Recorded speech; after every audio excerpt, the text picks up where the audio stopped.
So, to start this review off, did you know that if a creator cusses in the first 7 seconds of a video, YouTube can actually demonetize the entire thing?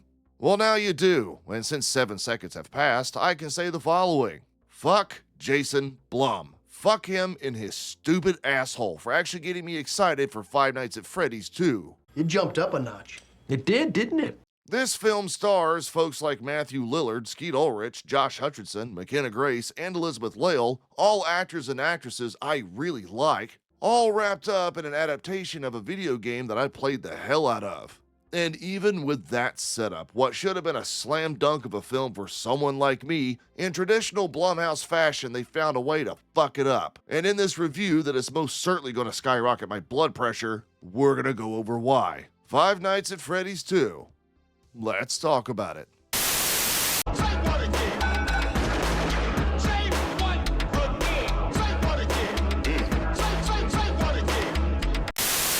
To go ahead and get this out of the way, because God knows there's going to be a horde of FNAF game fans making their rounds through comment sections to vehemently defend this film, if you're a fan of the games, including the lore and backstory to all the characters, yes, you're going to find value here. There's a metric fuck ton of callbacks and Easter eggs like the Freddy mask, Withered Bonnie, the Bite of 87, this creepy little fuck, Paper Pals, and also this creepy little fuck.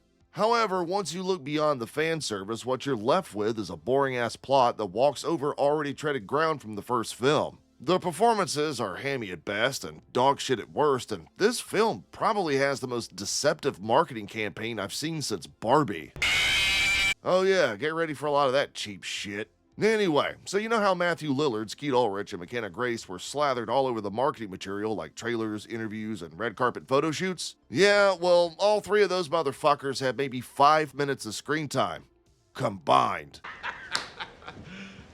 You serious? I shit you not. McKenna Grace, who's been a rising star in Hollywood for a number of years now and was plastered all over the promotional trailers for FNAF 2, makes more of a cameo than anything, as a ghost hunter who, for whatever fucking reason, decides to check out the original Freddy Fazbear's location and gets possessed by, this fucking thing, and turns into a sort of dollar store Art the Clown.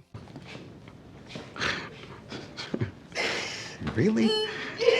Then there's Matthew Lillard and Skeet Ulrich, which the media was hearkening as some sort of Scream reunion, only for Ulrich to be involved in exclusively one fucking scene where he gives Josh Hutcherson some kind of magical bullshit music box and then yeah, he just fucks off. Matthew Lillard gets the most screen time of the three, but he's confined to Blumhouse's worst impression of a Freddy Krueger-induced dream sequence, which had dialogue so cringe it had me shaking my head in the cinema. You are my daughter.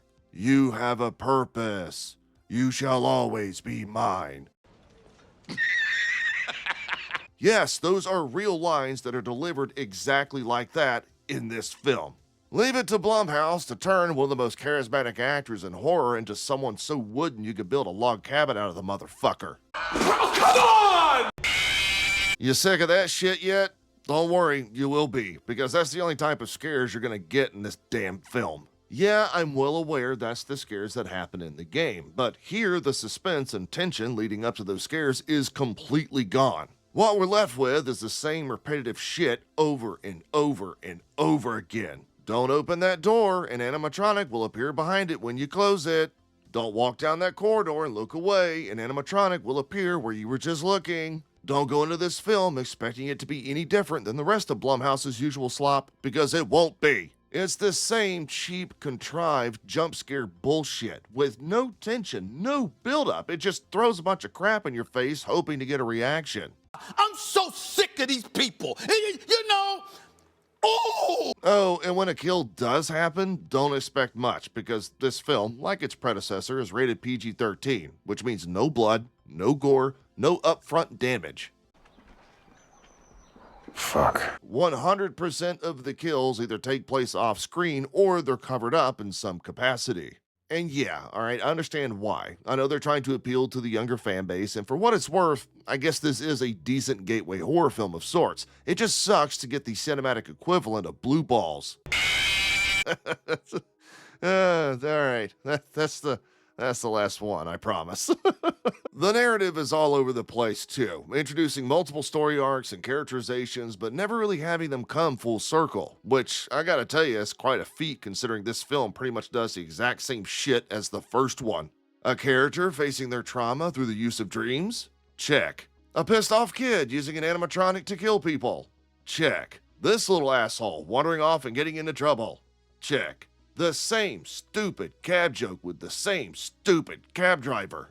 Check. Late 80s, early 90s nostalgia crammed into every corner? Check, check, check. And all of these elements are bolstered by the most contrived events, characters doing the dumbest shit possible, and a villain that doesn't make any sense. What do you mean by that? So, we're introduced to the marionette in FNAF 2, and if you played the game, you know exactly what this thing is.